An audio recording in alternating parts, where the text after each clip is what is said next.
Welcome back to another episode of the Phoenix Truth Rising Show.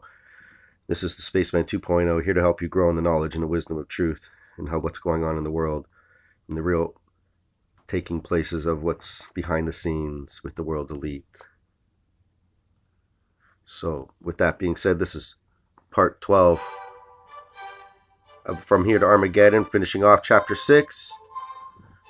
We're going to start with the real origin of the species. Now here I will lose some, but it is to be stated at any rate, truth is not what you want to hear, truth is. Let me speak of the origin of these entities we call the DBBs. Remember, the early phase of the human race is far different from that which is believed by scientists and evangelists. You did not evolve upwardly from unicellular creatures which appeared in the primeval swamps of slowly cooling Earth some millions of years ago. Some life forms were allowed to develop through natural selection, but evolution processes as outlined by Darwin and others, is extremely limited, and Mr. Darwin would be the first to tell you so.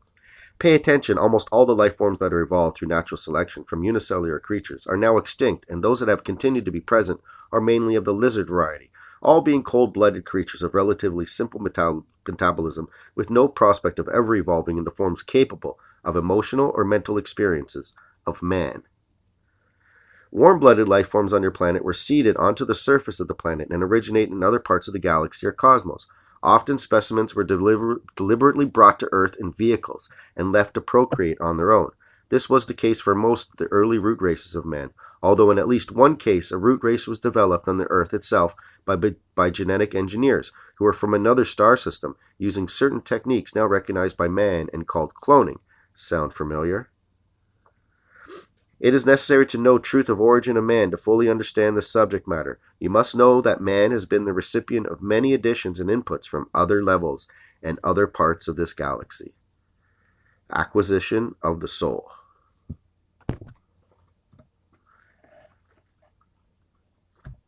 A most significant addition to humanity occurred hundreds of thousands of years ago, when entities from a higher plane, an astral one, do not confuse with ethereal, as pertains, say, to myself, came to Earth, took on physical forms, and proceeded to interbreed with the mankind as he was at that time.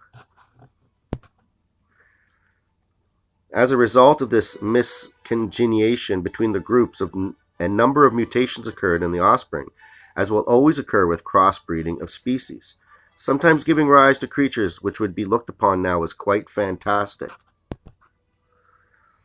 Among the mutations was one change which had extremely profound consequences for the human race. This was basically the acquisition of the soul.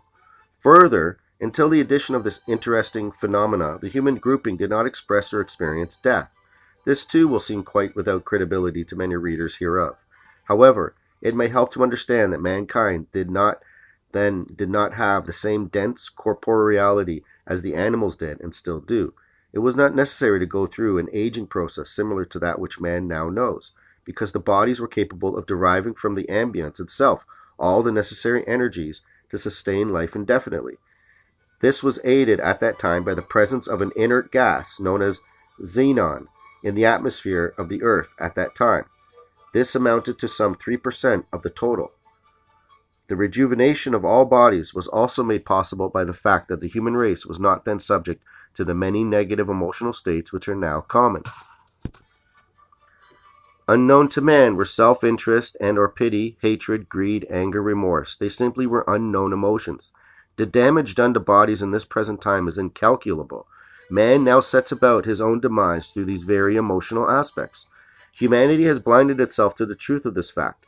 Most ones think it is right to bear resentment against others that they believe have harmed them, that they need to hate one who hates them, and that they have every justification to feel sorry for themselves, or to worry excessively, or to grieve under many circumstances, never realizing that not a single positive effect can ever flow from such negative emotional states. None of these emotions does a thing to the enemy. They only bring back and wreak debilitation upon the projector. All dark emotions only bring harm to the one harboring them.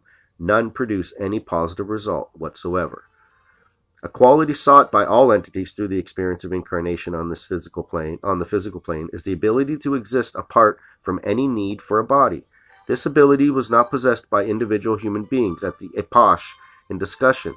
It was a characteristic of the human family as a whole, but not of the individual fragments into which the human life stream had divided itself.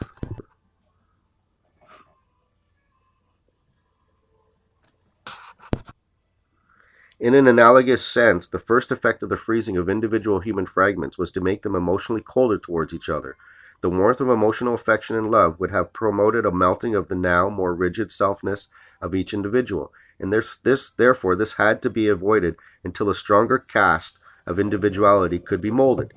Eons passed, and the individuality of each fragment did become stronger. However, it is only within the last few thousands of years has it solidified to the point where it is no longer dangerous to allow true love and affection to flower between members of the human family. This is why the major teaching of the most recent way-shower, including beloved Emmanuel, Jesus of Nazareth, has been that of love for all. So how did the freezing of individual fragments occur? It is this process which was been called the gift of the soul. Dharma, let us take a break, please, as this will require a couple of long sessions. Thank you. Ashtar to stand by. Salute. Out. Chapter 7, Ashtar, Tuesday, September 5th, 1989, 11:05 a.m., year 3, day 020. I am also here. Dharma, let me move on, please. Ashtar, present to continue. On with the origin of man. When the crossbreeding between Earth humans and other human groups produced offspring with a parent from each group, the offspring all had the one capability which humans at that time lacked. They had the facility of remaining focused and individualized without the aid of the physical body. This emanated from the entities which ensouled the offspring, not being a part of the human life stream as such, but rather were beings from another star system who had asked for and received permission to incarnate on the earth through the mutant bodies that were then created. I do not understand why there is such reluctance to accept truth. It is not that your continued effort is to again be a portion and one with God? Is it not that your continued effort is to again be a portion and one with God? Why is it so unacceptable to believe that God conceived you rather than molding you from a handful of mud? Could you not more easily grow from God's source than from dirt? Little ones of earth, you have such a long, long journey into knowledge. Reincarnation begins. Let me now explain a decision which was then made and undertaken as action by the guides of the human life stream. There would be allowed a speeding up of the individualization process for human beings to bring them quickly to the point where they could exist apart and separate from their physical bodies. One of the reasons was to allow the beginning of the reincarnational scheme, in which human entities would live repeated lives in different bodies and would sojourn in the astral realms between earthly lives. However, until each human entity became capable of retaining a separate existence apart from the physical body, without allowing itself to be drawn back and absorbed by the life stream as a whole, it was not possible to allow the death experience to begin. Then, of course, without death, rebirth into the physical level could not take place. The reason for death rebirth patterns related to the various effects which each astral group was having upon mankind. Both during and after the interbreeding, I would certainly far rather I be grown from God than from a one-celled fish or serpent or even an ape, for goodness sakes. What is the matter with you humans, who do not use that wondrous brain gifted you from all of this God plan? These entities were of many levels in terms of their understanding of the cosmic laws, and some of them were extremely base in vibration, motivated solely by selfish concerns. These latter proceeded to teach to the more innocent human group many techniques related to the manipulation of others, hypnotism, and selfish pursuits, so that the original purity of mankind rapidly became debased. You had the best teacher and integrator of all experience, Lucifer's bands of hoodlums. Improving the breed. These latter ones proceeded in all haste to teach to the more innocent and ignorant the ways of satanic culmination. It was recognized by humanity's guides that the only way to short-circuit this downward spiral, which had been initiated by the astral group, was to cut off the physical lives of mankind through a death process, to take them into the astral realms for higher teachings and a purging away of the dross of the dense selfishness and materialism resulting from the physical existence just concluded, then arrange rebirth in the physical plane with a loss of memory regarding prior experience of life stream. Once the decision was made and taken, it remained to decide how the necessary additional individuating force could be applied to mankind. Because of the part which the fallen astral entities had played in the temptation of man, it was decided that a portion of each of the ones who had engineered the debauchery would be removed from them, and then distributed among all of the human beings in proportions which were just sufficient to allow each human entity to hold itself together as an independent unit.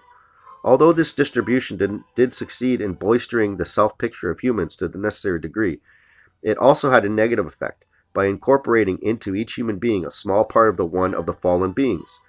There was planted in each human a seed of negativity that could, unless purified and cleansed, lead to a downward spiral